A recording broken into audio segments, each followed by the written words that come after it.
Hello friends, welcome to number one study. इस video में हम देखेंगे NCERT class 7 and alien hand book से chapter number 1 the tiny teacher. English reader book का first chapter है। ठीक है, इसके पहले की वीडियो में हमने इस चैप्टर का फर्स्ट पार्ट कंप्लीट कर लिया था। अब देखते हैं इसका सेकेंड पार्ट। फर्स्ट पार्ट में हमने देखा कि कितने टाइप्स के एंट्स रहती है। कलर जो कि रेड और ब्लैक कलर की एंट्स है वो कॉमन एंट्स है ना। और क्वीन एंट्स रहती है, वर्कर एंट, सोल्जर्स एंट, और हर एक की अपनी अलग अलग ड्यूटी रहती है। इसके बारे में हमने पढ़ा था फर्स्ट पार्ट में। अब देखते हैं सेकेंड पार्ट में क्या है। The queen is the mother of the entire population of the colony. जो क्वीन एंट रहते हैं ना, वो कॉलोनी में रहने वाले जितनी भी पॉपुलेशन है, जितनी भी एंट्स है, सबकी क्या है, मदर है। मतलब जैसे कि फर्स्ट पार्ट में देखा हमने कि एग ले करने का काम कौन करती है, सिर्फ क्वीन एंट करती है। तो इसका मतलब क्या, सबकी मदर कौन हो गई फिर यहाँ पे, queen ant. It lives for about 15 years. और जो क्वीन एंट है इसका लाइफ स्पैन देखो कितना है, 15 ईयर्स का। It has a pair of wings. और जो क्वीन एंट है इसके पास पेयर ऑफ विंग्स है। अ पेयर ऑफ विंग्स बोला है मतलब एक ही पेयर है, दो पंख है उसके पास। But bites them off after its wedding flight. लेकिन जब वेडिंग फ्लाइट होती है ना इसकी, तब क्या करती है क्वीन एंट, उन पेयर ऑफ विंग्स को गिरा देती है। ठीक है, वेडिंग फ्लाइट क्या होता है देखो, this flight takes place on a hot summer day. The queen leaves the nest and goes out to meet a male ant or drone high up in the air. ये जो queen एंट रहती है ये क्या करती है, जब हॉट समर डेज चल रहे होते हैं तब अपने नेस्ट को छोड़ती है, बाहर निकलती है और फिर मेल एंट या फिर ड्रोन के साथ एयर में मीट करती है। ठीक है, तो इससे बोलते हैं वेडिंग फ्लाइट। तो उस टाइम ये क्या करती है, इसके पास जो पेयर ऑफ विंग्स है, पंख रहते हैं ना, तो उन्हें क्या करती है, ये गिरा देती है। On its return to earth, जब नीचे आती है अर्थ पर, it gets rid of its wing. तो इसके पास पंख नहीं रहते, उसको गिरा देती है। And then does nothing but lay eggs. और इसके बाद क्वीन एंट का काम क्या रहता है कि सिर्फ एग ले करना, अंडे देना। Eggs hatch and grub come out. फिर क्या होता है, एग्स जो रहते हैं वो हैच मतलब ब्रेक हो जाते हैं और वहाँ से ग्रब्स क्या होते हैं, पार्ट 1 में देखा था, जो एंड्स के यंग वंस रहते हैं, न्यू यंग वंस रहते हैं ना, छोटे बच्चे, उन्हें बोला जाता है ग्रब्स। तो ग्रब्स निकलते हैं फिर एग से बाहर। शोल्जर्स गार्ड दे। जो शोल्जर्स एंट रहते हैं वो क्या करती है, इन छोटे बच्चों को गार्ड करती है। Workers feed and clean them. क्योंकि वर्कर्स का काम क्या है, खाना ढूंढना। तो वर्कर्स एंड क्या करती है, इन छोटे बच्चों को खाना खिलाती है, इनको क्लीन रखती है। And also carry them about daily for airing, exercise and sunshine.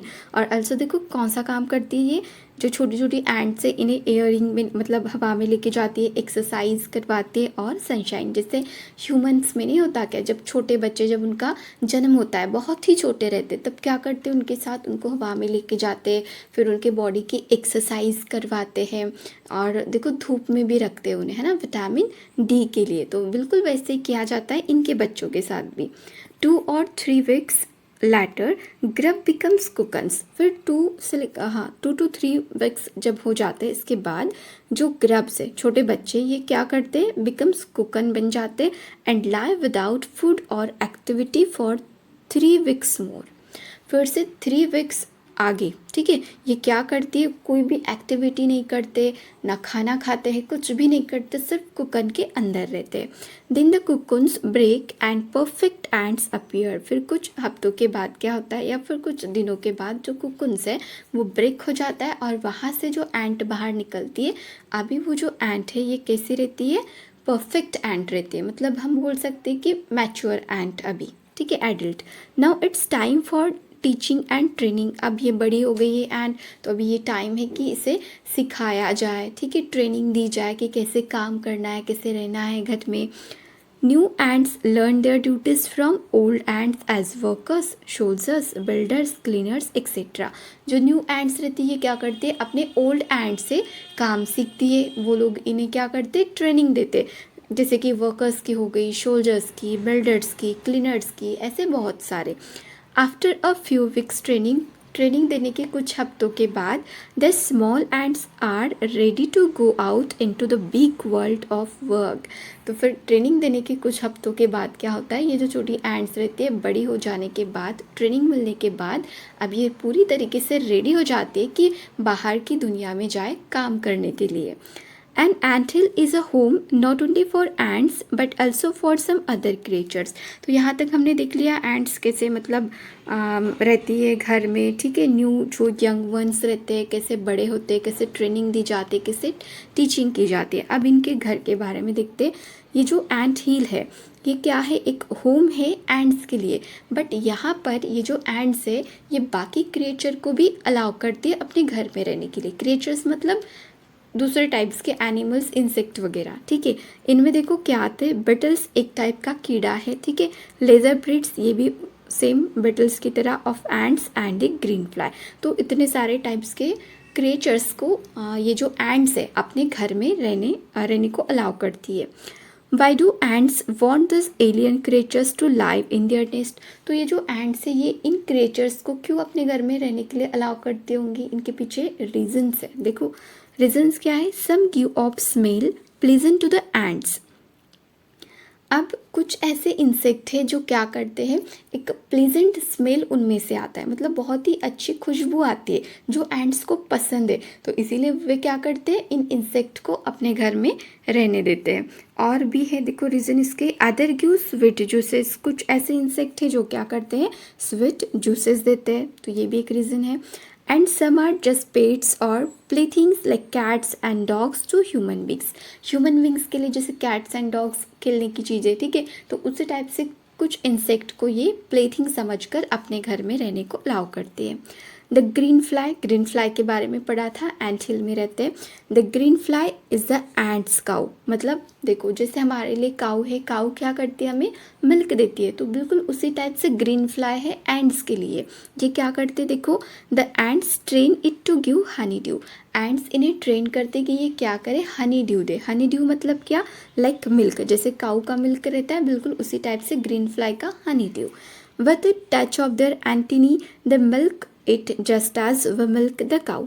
मतलब अपने एंटोनी से टच करके, ठीक है, और वे बिल्कुल उसी तरीके से मिल्क देती है जिस टाइप से काउ हमें मिल्क देते हैं। क्लियर हो गया यहाँ तक। अभी देखो how humans learn as much as ants have. तो क्या ह्यूमन्स इन एंट्स से कुछ सीख सकते हैं। देखो ह्यूमन्स इतने बड़े और एंट्स इतना छोटा सा इंसेक्ट है, नहीं क्या, तो क्या ह्यूमन्स को इन एंट्स से कुछ सीखने लायक है। Perhaps they have, but they haven't put their learning to good use। बहुत कुछ है इन एंट्स से सीखने लायक, लेकिन ऐसा कुछ करते नहीं है, ज़्यादा नहीं सीखते हैं ना ह्यूमंस इनसे। They may still learn a few things from this tiny teacher। देखो ह्यूमंस क्या सीख सकते हैं एंट से, hard work, sense of duty and discipline, cleanliness, care for the young ones and above all a firm loyalty to the land where they live। तो देखो यही पढ़ा हमने एंड्स के बारे में, कितना हार्ड वर्क करती है, उनको अपने ड्यूटी का सेंस रहता है, डिसिप्लिन में रहती है, क्लीनलीनेस मतलब क्लीन रखते हैं अपने घर को, और जो छोटे बच्चे रहते हैं उनकी केयर करते। तो ये इतनी सारी चीज़ें हैं कि हम क्या कर सकते हैं, एंड से सीख सकते हैं। तो अगर इस पर क्वेश्चन आता है कि ह्यूमन बींग्स को क्या क्या सीखना चाहिए एंड से, है ना, सीखने लायक कौन सी चीज़ें, तो क्या बता सकते हैं हम इसमें कि एंड्स हमें क्या सिखाती है, hard work, sense of duty और डिसिप्लिन से रहना सिखाती है, और ये भी सिखाती है कि कैसे उस जगह को अच्छी तरह से रखें जहाँ वे रहते हैं। तो इतनी सारी चीज़ें हैं एंड से सीखने जैसे। तो यहाँ पे हमारा चैप्टर कंप्लीट हो गया। अब इसके क्वेश्चन आंसर से ये हम नेक्स्ट वीडियो में करेंगे। अगर वीडियो अच्छी लगी हो, हेल्पफुल लगी हो, तो वीडियो को लाइक कीजिए, अपने फ्रेंड्स के साथ शेयर कीजिए और चैनल को सब्सक्राइब कीजिए। Thank you.